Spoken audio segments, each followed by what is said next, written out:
नमस्कार दोस्तों, learn Geetanjali channel में आप सभी का स्वागत है। आज मैं बताऊंगी स्वर साधना के बारे में। संगीत के प्रत्येक विद्यार्थी ने अपने गुरु की यह वाणी अवश्य ही सुनी होगी कि रियाज खूब करो। रियाज से गाने में चमक आती है। रियाज उर्दू भाषा का शब्द है। इसे हिंदी में अभ्यास कहते हैं। स्वर और लय संगीत रूपी भवन के दो स्तंभों का अभ्यास संगीत साधना कहलाती है। गायन में स्वर का प्रमुख स्थान, अतः कंठ को अधिक उपयोगी या गाने योग्य बनाने को स्वर साधना कहते हैं। कंठ का सुरीला होना बहुत अंश तक ईश्वरीय है, किंतु गायन में आवाज़ को इधर उधर तथा ऊपर नीचे ले जाना पड़ता है।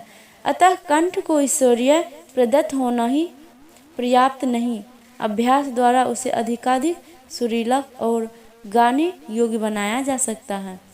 नित्य प्रति नियमित अभ्यास इसके लिए परम आवश्यक है। स्वर साधन करते समय निम्न बातों को ध्यान में रखना चाहिए। श्वसन क्रिया। गायन में श्वसन का बड़ा महत्व है।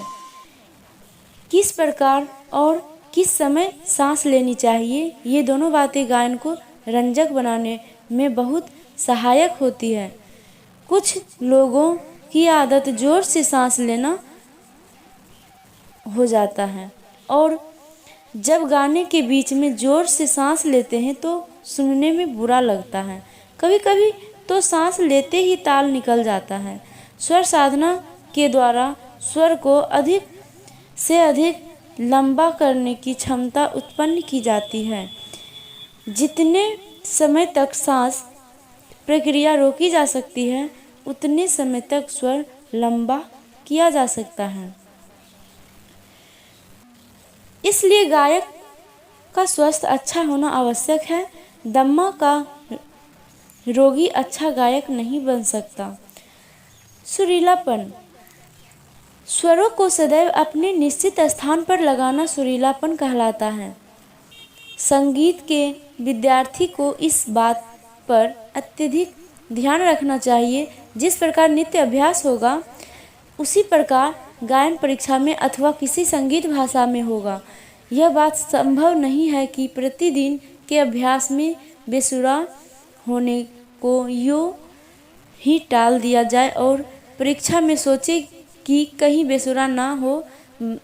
वास्तविकता यह है कि इस तरह के अभ्यास से कहीं कहीं बेसुरे होने का नित्य गलत अभ्यास ही होता है। अतः संगीत के प्रत्येक साधक को सदैव बेसुर की छाया मात्र से बचने की कोशिश करनी चाहिए। अपनी क्षमता से अधिक कठिन कार्य करने की कोशिश ना करनी चाहिए, क्योंकि ऐसी अवस्था में भी बेसुरा होने की स्वाभाविक है। मधुरता। संगीत को आकर्षक बनाने में केवल सुरीलापन पर्याप्त नहीं है, इसके साथ साथ गायन में मधुरता भी होनी चाहिए। ऐसे अनेक गायक हैं जो सुरीले अवश्य है, किंतु उसमें मधुरता नहीं है। कंठ की मधुरता ईश्वरीय देन अवश्य है, किंतु दैनिक अभ्यास द्वारा इसकी कमी की पूर्ति की जा सकती है।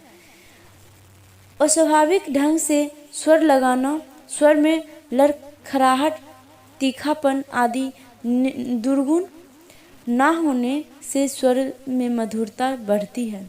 अतः इनसे दूर रहना चाहिए।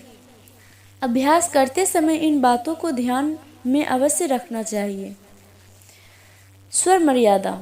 हम पीछे बता चुके हैं कि सप्तक 3 है और गायन का अधिकांश भाग मध्यम सप्तक में होता है। यद्यपि मंद्र सप्तक और तार सप्तकों की आवश्यकता कम पड़ती है, तथापि इनकी उपेक्षा नहीं की जा सकती है। गायक धीरे धीरे मंद्र और तार सप्तकों में अपना कंठ अधिक से अधिक दूर ले जाने की कोशिश करता है। मंद्र सप्तक के स्वरों में अभ्यास करने को खरज साधना कहते हैं। खरज साधना से स्वरों की स्थिरता तथा स्वरों की मर्यादा बढ़ती है। किंतु गलत अभ्यास करने से कंठ में बहुत से दोष भी आ जाते हैं।